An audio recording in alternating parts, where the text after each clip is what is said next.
Let's talk about what it means to shift timelines, because you've probably done it whether or not you realize you have. I may need a visual reference for this. Hold on.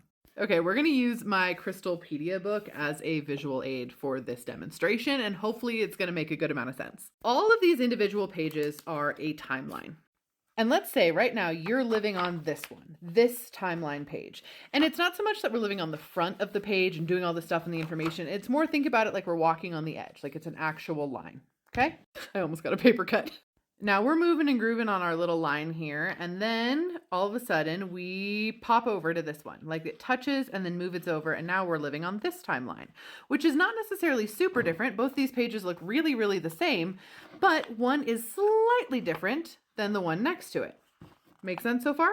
Now we're moving on this timeline, and this is allowing us to move further forward in different ways. And we're imagining time is up and down in this case, so we're moving further up in our life space. Time is imaginary. It's beside the point. Let's keep going. Now, very minor things change from this timeline to this timeline. So sometimes we notice, and sometimes we don't. It can be as simple as something you've been manifesting finally coming to fruition, or someone forgetting a conversation you had with them yesterday.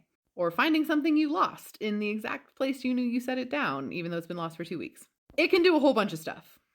And the more pages you hop away from your existing timeline, the more differences you're going to notice. Just like getting further into a book. Even though this whole book is about crystals, this page is very different than this page because we're at a different section of the book. But now you might be thinking, like, why the heck does this matter? Why is this something we even notice or care about? Why is the universe kind of doing this to us in this lifetime? Well, it's a way of propelling us forward. And sometimes before we come on planet, we schedule our timeline changes, and sometimes we don't. So sometimes the easiest way to get us into alignment and to move us to the next thing down our path is for our guides to help us like hop over to a different timeline. Additionally, with the amount of timelines there are and the vibration of the planet increasing, right now, a lot of timelines are actually combining, which is like 2 of the pages of the book sticking together. And that is where we're getting a lot of increased spiritual activity. That's where we're getting a lot of increased ghosts, increased understanding of the different beings around us, cryptid style stuff, a whole bunch of different things. Because oftentimes with timelines, these ones on the bottom are a more dense vibration than these ones up higher, if we're thinking about it very linearly. And when these stick together, these bottom pages stick to the top pages, and we hop up,